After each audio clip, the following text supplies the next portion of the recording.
guys, welcome back. So today let's decorate this cutie together. So let's get to it. You get your whipped cream and you mix it with your water and just mix together on high speed. So guys, I'm going to be sharing some tips in this video, so please just watch to the end. And if you've not subscribed to our channel, please kindly subscribe to our channel. Okay, number one tip here, you have to work with frozen cakes. So I've been doing this, like, if you follow me on Instagram, whipped creams are my favorite cakes to decorate, you know. But under no circumstance you used a cake that is not iced. So this is part of what, you know, stabilize the cream. If you're working with a cake that is warm or probably hot, you've spoiled the whipped cream. So because it's whipped cream, it's more like ice cream. So there is no way you're going to use a cake that is not iced. So your iced cake kind of, you know, give it more stability. So let's just go on. I'm going to explain further, you know, so that I don't miss some of the points. Okay, so number one, you're using a chilled cake. So our whipped cream is ready and you see how stable it is. I have the recipe on my channel, so you can just go down. I'm going to put on the links under this particular post so you don't find it difficult to find all the recipes. Even the cake recipes are on my channel too. So let's go. So what I do most of the time, I wear gloves when I want to work with cakes, because I'm going to be touching the cakes obviously. So I don't allow my hands to touch cakes directly. No, I don't do. As a baker, you should always have this glove handy. I am not even used to the other type of glove. This one works for me very well because I kind of sweat. I have sweaty hands, so this one works. And once I'm done, I just dispose it. Even when I'm working in just one cake, I can use more than 5 pieces. Yes, so you can get this glove in your baker shop. So now I'm just trimming my cakes. Number 2 rules: level your cakes. I have heard a lot of stories of, you see, I had to zoom in so you can see that I'm just taking up that layer that is, you know, that is a bit soft. You see, it's because of the iced, those layers on it, so you need to take that part off. And once you're done, you clean your board. So when I'm cleaning my board, I use edible spirit. And once I'm done creaming, I add my melted chocolate to my board for another stability. That way my cake doesn't slide or tilt on the road.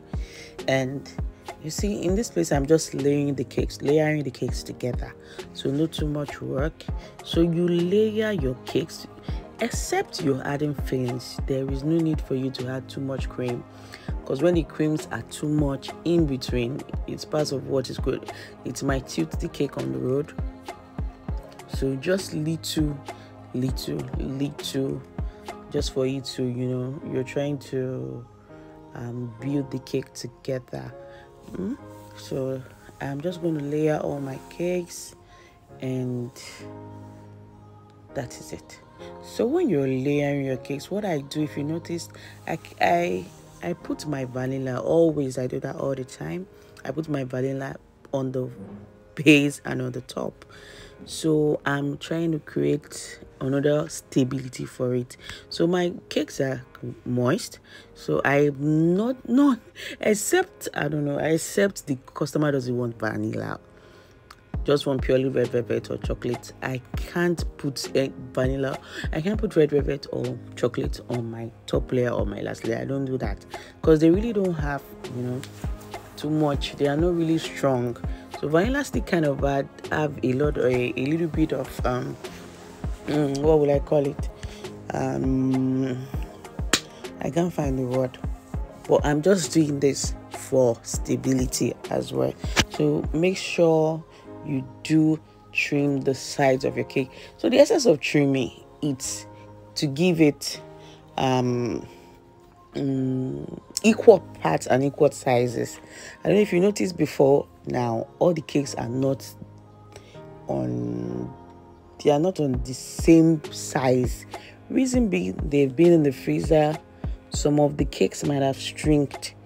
So if you're going to leave it that way, when you end up decorating and you find out that some of your cakes will be bulging at the end of the day. But once you level it on all sides, it won't, you will not have that kind of outcome.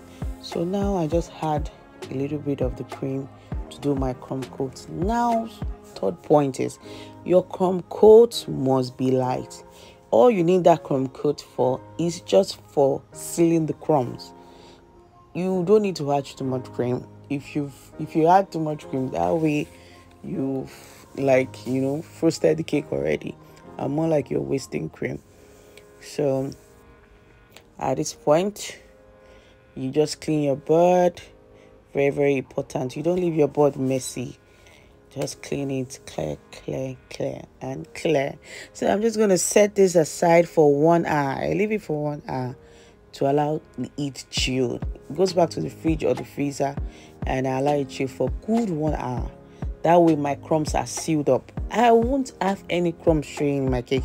No matter how light my final coat is, you will not see any crumbs. So first, you layer it up, and this is how I've been decorating my cake for years. I've not had to use any other method. You just go slowly by the side, and let's say for a beginner, you're trying to decorate your cake. I don't know if you've seen the way I'm going about my movement. I'm holding my turntable because that is what you need for your motion, for your decoration. I don't know if you understand. So I have seen that most times people don't understand how to get a smooth decorated cake. It's because you're not making use of your turntable. The reason for turntable is so that it gives you that easy rotation, so that you're not moving around your cake. So once you are making use of your turntable, make use of it efficiently. Hold your turntable and allow your other hand do the work. So if you notice, I'm just using my turntable to control my angles. Then I'm using just one hand to go through with my palette knife. Very easy. Once you try it on two, once you give it like 2 tries, you master it. It's one of the easiest way to go. So the same thing, you see, I'm just using my turntable to to go round, and I'm using that one. My right hand I'm using with the palette knife is actually on one position. If you take note, yes, it's on one position, but it's my turntable that is doing most of the work. I'm using my other hand to just do the turning. Okay, that way I'm going through every side thoroughly. So I just go through with my palette knife once. Whew, I can't believe I've been talking for how many seconds? I've been having minutes non-stop. Let me take a deep breath. So now you see the same thing I'm doing. My right hand is static on the other side, and I'm using my turntable, my other hand to turn my table. That way you get a smooth decorated cake. So once you're using your cake comb, you don't have any issues. Okay, so this is my OG cake too. I use it almost every day. And guys, I've used this particular one for God knows when. So you gave your cake the same thing I've been talking about. Just turn your turntable with your other hand and let the other hand do the work. Okay, so that way, once you just master this act, I promise you can decorate as much as 5 or 10 cakes in the space of 2-3 hours. So I'm going with another color for the cake, and I don't like using my colors from scratch because I've had bad experience.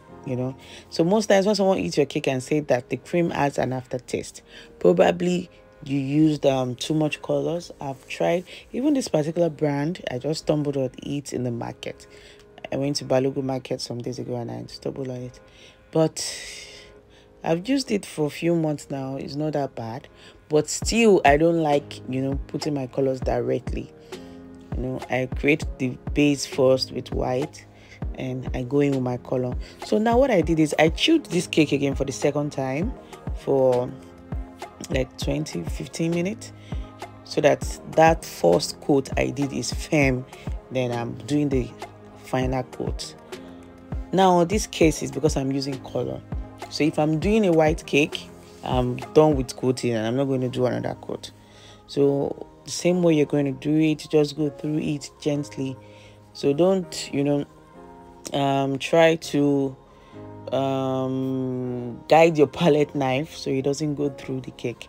Once you go through it too much, you're going to have that white coming out.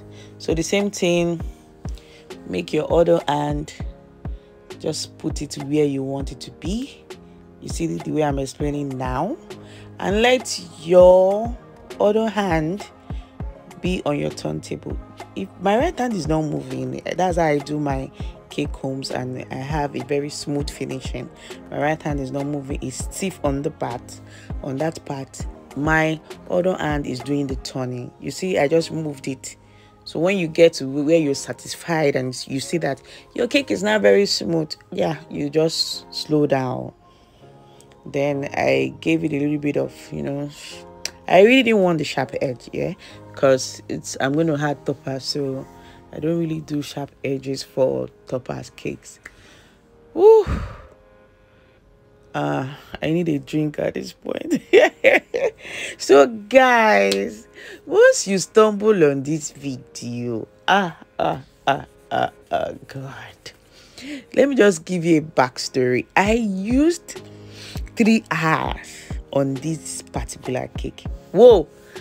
If behind the scenes can yield money, my goodness, I don't know how much I would have earned from this particular video I recorded. Normally, I don't use more than crumb coating, chilling, first layer. I don't use more than 2 hours to decorate a cake. I use more than 3 hours because I needed to film every moment from scratch. My goodness. Now I know what it is to be a content creator. It's a lot of work. So please, if you stumble on this video, oh my God, help me to comment. Link up on my news. Help me to like and share this video, and I promise to do more videos for you guys. So let's get back to our discussion. So you clean your toppers. I do that, and because the toppers are coming directly to the cakes, and you don't know where and how it's being manufactured. So always have your edible spirits handy. I have it always beside me, like my second partner. I use it for all my cleanings with tissue. I just damp it and use it to clean. So yeah, I'm putting all the toppers. It's for a baby boy that's looking for, and they love lots of cartoon characters. You don't have an idea. Every day I hear stories of when a customer calls, I want so characters, I have to go to the internet to go and check, like, I've not heard of this cartoon before. Kids and cartoon characters, wow, another day discussion, I tell you. So I'm doing that for the cakes. So if you notice, I'm just trying to check what will work. So most of the time I have the customer might not even choose design. I just, once I see the topper, I try to create something out of the cake. So that is what you should do as a baker. I don't, under any circumstances, do cake the way that is sent to me. No, it should have a touch of teasing, That's how it should be as a baker, even as a beginner. You should have that at the back of your mind.